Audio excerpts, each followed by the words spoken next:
Y el Tribunal Superior de Bogotá ordenó la libertad por vencimiento de términos del exministro de Hacienda Ricardo Bonilla, señalado de ser uno de los cerebros del entramado de corrupción de la Unidad Nacional de Gestión de Riesgo. Por vencimiento de términos. Pasadas las 2:30 de la tarde de este martes y en medio de una audiencia virtual, el Tribunal Superior de Bogotá decidió que el exministro de Hacienda Ricardo Bonilla quedaba en libertad. Para la magistrada al frente del caso, a la Fiscalía se le agotó el tiempo y pudo haber radicado el escrito de acusación en contra de Bonilla unas horas antes de la audiencia que definiría su futuro.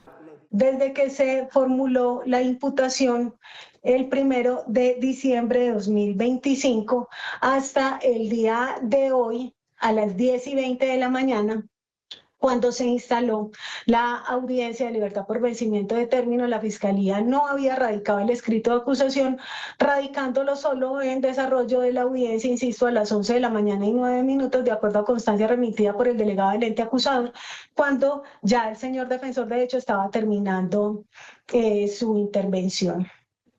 Por esta razón, entonces, se dispone la libertad inmediata del ciudadano procesado y contra esta decisión que se ha notificado en estrados. La magistrada consideró que efectivamente la Fiscalía tuvo el tiempo suficiente para hacer el trámite, pues según la norma tenía más de 60 días para presentarlo, al tratarse de 3 delitos en donde están involucrados recursos de la Nación. Según la magistrada, el tiempo se agotó horas antes de empezar la audiencia.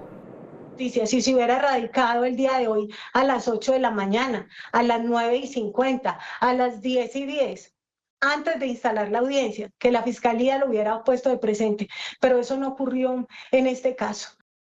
La magistrada tomó como fecha de arranque para el vencimiento de términos el pasado 1 de diciembre, cuando se le imputaron los delitos de concierto para delinquir agravado, interés indebido en celebración de contratos y cohecho, por su presunta participación en el escándalo de la Unidad Nacional para la Gestión del Riesgo. Sin embargo, la Fiscalía pidió revocar la decisión.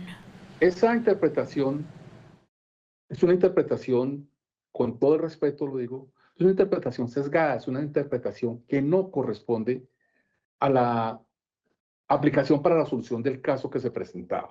Porque para que yo pueda contar un término, tengo que tener claro cuál es el inicio. Y el inicio no es del acto procesal de imputación, sino de la privación efectiva de la libertad, que es lo que se pretende proteger. Aún en libertad, el exministro de Hacienda, Ricardo Bonilla, deberá presentarse a juicio junto a Luis Fernando Velasco, exministro del Interior, tal y como lo notificó la Fiscalía, y en las próximas horas saldrá del Centro de Estudios de la Policía Nacional, en donde estuvo privado de la libertad. Y la otra noticia es la decisión de Interpol, que retiró la orden de captura internacional contra Carlos Ramón González, exdirector del DAPRE y de la Dirección Nacional de Inteligencia, quien es prófugo de la justicia colombiana. Carlos Ramón González está procesado por el escándalo de corrupción en la Unidad de Gestión de Riesgo. La DGIN explicó que la determinación de Interpol se debió a un aparente trámite que faltó en su solicitud. La Fiscalía pidió que se active nuevamente la circular roja. González está en Nicaragua, donde recibió asilo político. Y para analizar estas dos noticias, la orden de captura de la Interpol contra Carlos Ramón González, que fue renovada en las últimas horas, y la libertad de Ricardo Bonilla por vencimiento de términos, pues estamos en contacto con el doctor Hernando Herrera, de Excelencia por la Justicia. Doctor, ¿qué lectura hacerle a estos dos casos con determinaciones tan distintas para nuestra justicia? Bienvenido a Noticias Caracol. Gracias, Carlos, a ustedes por la amable invitación. Desde luego un saludo especial a Daniela y a toda la gran audiencia de este espacio informativo. Dijéramos lo siguiente, este tema se trata no de un evento menor, se trata de uno de los peores escándalos de corrupción que se han presentado en las últimas décadas en el país. Se trata de una estructuración aparente de un evento de corrupción, saqueando una entidad pública para además comprar eventualmente votos en el Congreso. Por eso requiere de parte de la justicia toda la atención y toda la seriedad. Con relación a estos elementos, lo que se exige desde luego es que prontamente se llegue a puerto definido, a decisión penal, en lo que hace la presunta responsabilidad de estas dos personas. Pero ayer, tal y como usted me lo pregunta, fue un mal día en el avance de este caso y en hallar a los responsables para efectos de sancionarlos debidamente. Si yo no tengo sustentadas estas decisiones y si se vencen los términos, uno podría pensar, doctor, que el caso del juicio que se viene también tendría una misma situación, una situación parecida, es decir, ¿no hay una preparación adecuada por parte de la Fiscalía para enfrentar ese juicio? Pues Carlos, esa es una buena pregunta. Yo creo que hasta el momento la Fiscalía viene desempeñando una tarea eficiente en lo que hace este caso porque así lo merece. Lo que ayer pasó, desde luego, es una diferencia conceptual en materia de interpretación de a partir de qué momento podía ejercerse esa posibilidad de decretar la libertad por vencimiento de término. Y lo vimos con la muy buena síntesis que ustedes presentaron del registro noticioso. De un lado, la Fiscalía piensa que como no había claridad en qué momento empezaba a correr ese término, podía presentar ese escrito de acusación en ese momento en particular. Pero otro lado, el Tribunal Superior y la señora magistrada a cargo consideraban en razón distinta que se había extinguido ese plazo, que se había vencido el mismo y por tanto otorgó esa libertad.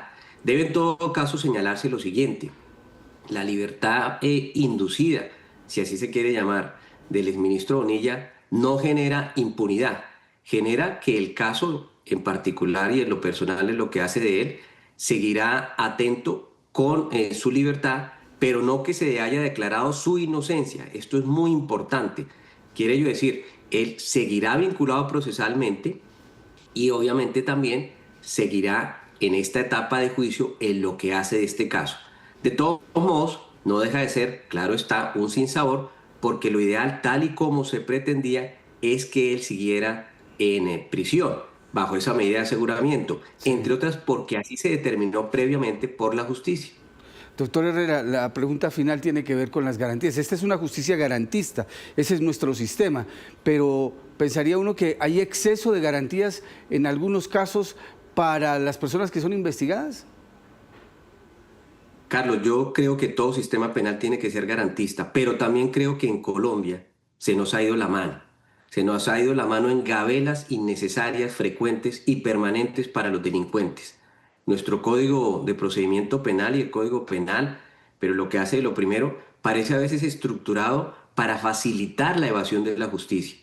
Y el derecho penal debe ser una frontera de contención, un muro que precisamente le impida al delincuente poder evadir la misma. Claro, tenemos que ser garantistas, eso es un principio fundamental democrático y de la justicia penal, pero la justicia penal no puede ser en modo alguno permisiva. Es el doctor Hernando Herrera, de Excelencia por la Justicia. Gracias por pasar aquí Noticias Caracol y el análisis de lo que está sucediendo, estas dos grandes noticias importantes, lo que pasa con Carlos Ramón González y lo que pasa también con el doctor Ricardo Bonilla. Muy amable.